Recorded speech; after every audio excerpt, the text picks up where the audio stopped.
तीज व्रत की बहुत बहुत शुभकामनाएं। इस वीडियो में मैं हरितालिका तीज व्रत कथा शेयर कर रही हूँ, तो हाथों में पुष्प और अक्षत ले लीजिए और कथा शुरू करते हैं। ओम गणेशाय नमः, ओम नमः शिवाय, ओम गौराय नमः। तो चलिए कथा शुरू करते हैं। सूत जी कहते हैं, मंदार की माला से जिन पार्वती जी का केशपाल अलंकृत है और मुंडों की माला से जिस शिव जी की जटा अलंकृत है, जो पार्वती जी दिव्य वस्त्र धारण की हैं और जो शिव जी दिगंबर हैं, ऐसी श्री पार्वती जी तथा श्री शिव जी को प्रणाम करता हूँ।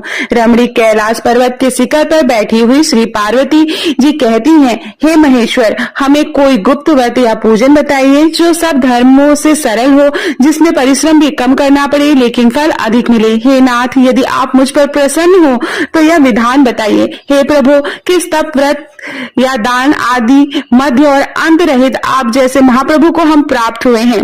शिव जी बोले, हे देवी सुनो, मैं तुमको एक व्रत जो मेरा सर्वस्व और छिपाने योग्य है लेकिन तुम्हारे प्रेम के वशीभूत होकर मैं तुम्हें बतलाता हूँ। शिव जी ने कहा, भारतवर्ष में जैसे नक्षत्रों में चंद्रमा, ग्रहों में सूर्य, वर्णों में ब्रह्मांड, देवताओं में विष्णु भगवान, नदियों में गंगा, पुराणों में महाभारत, वेदों में सामवेद, इंद्रियों में मन श्रेष्ठ है, सब पुराणों और वेदों का सर्वस्व जिस तरह कहा गया है, मैं तुम्हें एक प्राचीन व्रत बतलाता हूँ। एकाग्र मन से सुनो। जिस व्रत के प्रभाव से तुमने मेरा आधा प्राप्त किया है वह मैं तुमको बतलाऊंगा, क्योंकि तुम मेरी प्रेयसी हो। भाद्रपद मास के में हस्त नक्षत्र से युक्त शुक्ल पक्ष की तृतीया तिथि को उसका अनुष्ठान मात्र करने से स्त्रियां सब पापों से मुक्त हो जाती हैं।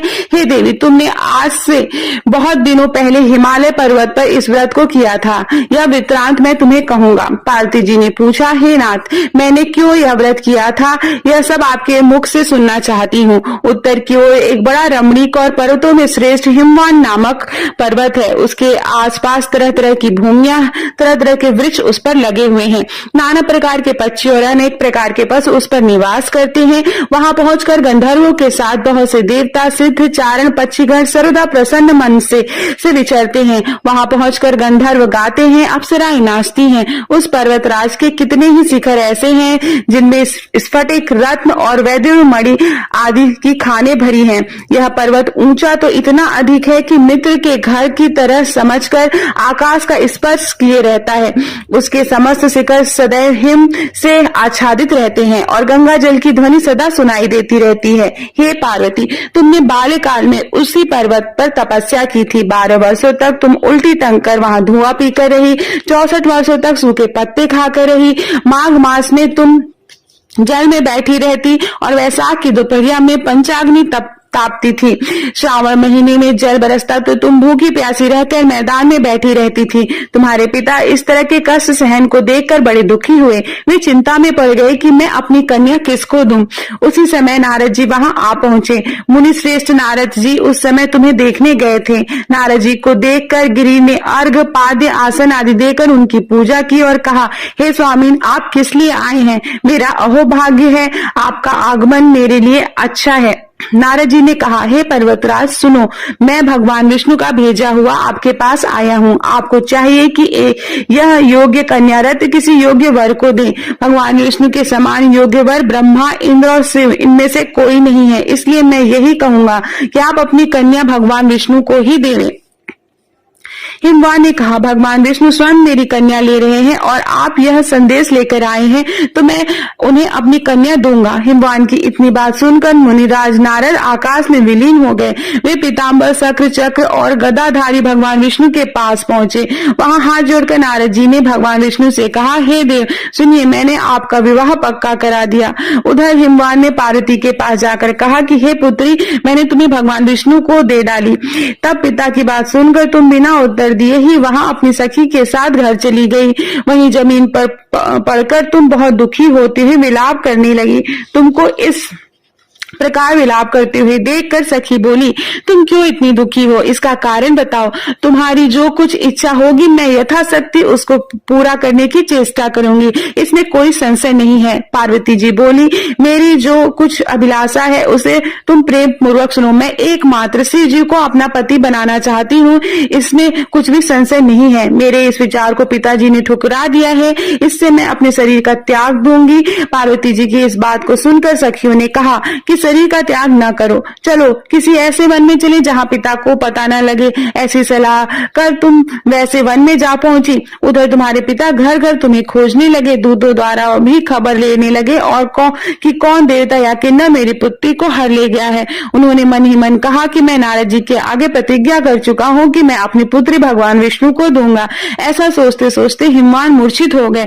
गिरिराज को मूर्छित देखकर सब लोग हाहाकार करते हुए दौड़ पड़े। जब होश हुआ तो सब पूछने लगे कि गिरिराज आपकी मूर्छा का कारण क्या है, बताइए।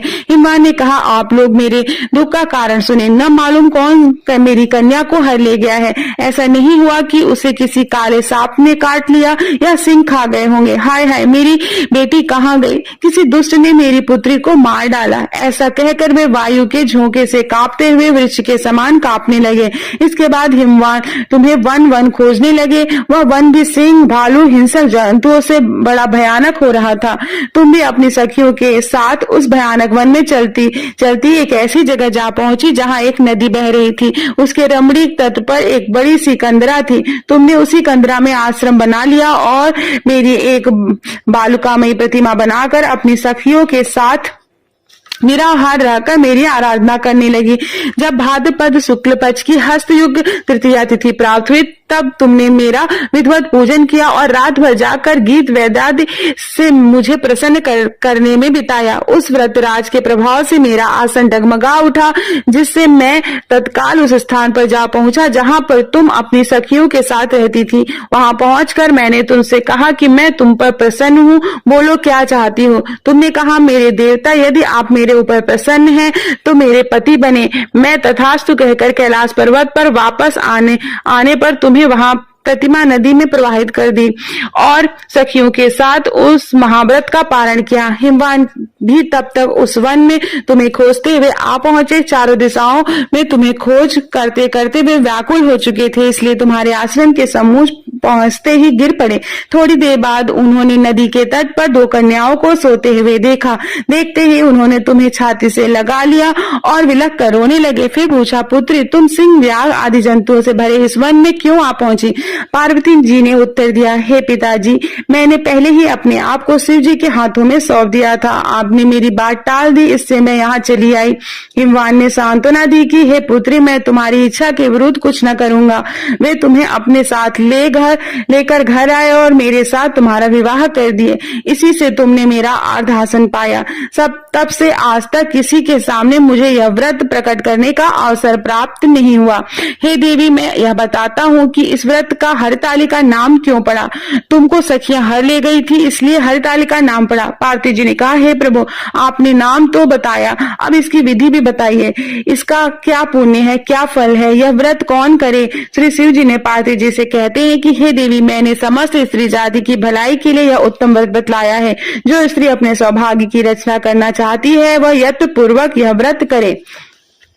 केले के खंभे आदि से सुशोभित एक सुंदर मंडप बनावे, उसमें रंग बिरंग के रेशमी कपड़ों में चांदोवा लगाए, चंदन आदि सुगंधित द्रव्यों से मंडप लिपवाए। फिर शंख, भेरी, मृदंग आदि बाजे बजाते हुए बहुत से लोग एकत्रित होकर तरह तरह के मंगलचार करते हुए उस मंडप में पार्वती शिव जी की प्रतिमा स्थापित करें। उस रोज दिन भर उपवास कर बहुत से सुगंधित फूल, सुगंध मनोहर धूप, नाना प्रकार के नैवेद्य आदि एकत्र कर मेरी पूजा करें और रात भर जागरण करें। ऊपर जो जो वस्तुएं गिनाई है उसके अतिरिक्त नारियल, सुपारी, जंबीरी, नींबू, लौंग, अनार, नारंगी आदि जो जो फल प्राप्त हो सके उसे इकट्ठा करें। उस ऋतु में जो फल तथा फूल मिल सके विशेष रूप से रखें। इसके बाद धूप दीप आदि से पूजन कर प्रार्थना करें, हे शिवे, शिव रूपिणी, हे मंगले, सब अर्थों को देने वाली, हे देवी, हे शिव रूपे, आपको नमस्कार है। हे शिव रूपे, आपको सदा के लिए नमस्कार है। हे ब्राह्मण रूपिणी, आपको नमस्कार है। जगदात्री, आपको नमस्कार है। हे शिववाणी, संसार से इसके भय से भयभीत मुझ दीन की रक्षा करें। इस कामना की पूर्ति के लिए मैंने आपकी पूजा की है। हे पार्वती, मुझे राज्य और सौभाग्य दे, मुझ पर प्रसन्न होवे। इन्हीं मंत्रों से पार्वती तथा शिव जी की पूजा करें। तदंतर विधि पूर्वक कथा सुने और ब्राह्मण को वस्त्र, गौ, सुवर्ण आदि देवे। इस तरह एकचित होकर स्त्री पुरुष दोनों एक साथ पूजन करें। फिर वस्त्र आदि जो कुछ हो उसका संकल्प करे। हे देवी, जो स्त्री इस प्रकार से पूजन करती है वह सब पापों से छूट जाती है और उसे 7 जन्म तक सुख और सौभाग्य प्राप्त होता है। जो स्त्री तृतीया तिथि पर व्रत न करके अन्न भक्षण करती है उसे 7 जन्म तक बाध्या रहती है और उसको बार बार विधवा होना पड़ता है। वह सदा दरिद्र, पुत्र शोक और शोकाकुल स्वभाव की, झगड़ालू, सदा दुख भोगने वाली होती है। और उपवास न करने वाली स्त्री अंत में घोर नरक में जाती है। मांसाहार करने से बाघिन, दही खाने से बिल्ली, मिठाई खाने से चींटी और कुछ भी खाने से मक्खी बन जाती है। तीज को अन्न खाने से सुकरी, फल खाने से बंदरिया, पानी पीने से जोग, दूध पीने से सापिन, उस रोज सोने से अजगरी और पति को धोखा देने से मुर्गी होती है। इसलिए सभी स्त्रियां व्रत अवश्य करें। दूसरे दिन स्वर्ण, चांदी, तांबा अथवा बांस के पात्र में अन्न भरकर ब्राह्मण को दान दें और पारण करें। जो स्त्री इस प्रकार से व्रत करती है वह मेरे समान पति पाती है और जब वह मरने लगती है तो तुम्हारे समान उसका रूप हो जाता है। उसे सब प्रकार के सांसारिक भोग और सायुज्य मुक्ति मिल जाती है। इस हरतालिका की व्रत कथा मात्र सुन लेने से प्राणी को 1000 अश्वमेध और सैकड़ों वाजपेयी यज्ञ करने का फल प्राप्त होता है। हे देवी, मैंने यह सब व्रतों में उत्तम व्रत बतलाया है जिसके कारण करने से प्राणी सब पापों से छूट जाता है। इसमें कोई भी संशय नहीं है। तो ये थी हरितालिका तीज की व्रत कथा। जो हाथों में पुष्प अक्षत लिया है वो भगवान को अर्पित कर दे। इसके बाद गणेश भगवान जी, भगवान शिव और माता पार्वती की आरती पढ़े और फिर क्षमा प्रार्थना करें। तो आशा करती हूँ वीडियो पसंद आया होगा। बहुत बहुत धन्यवाद ये वीडियो देखने के लिए।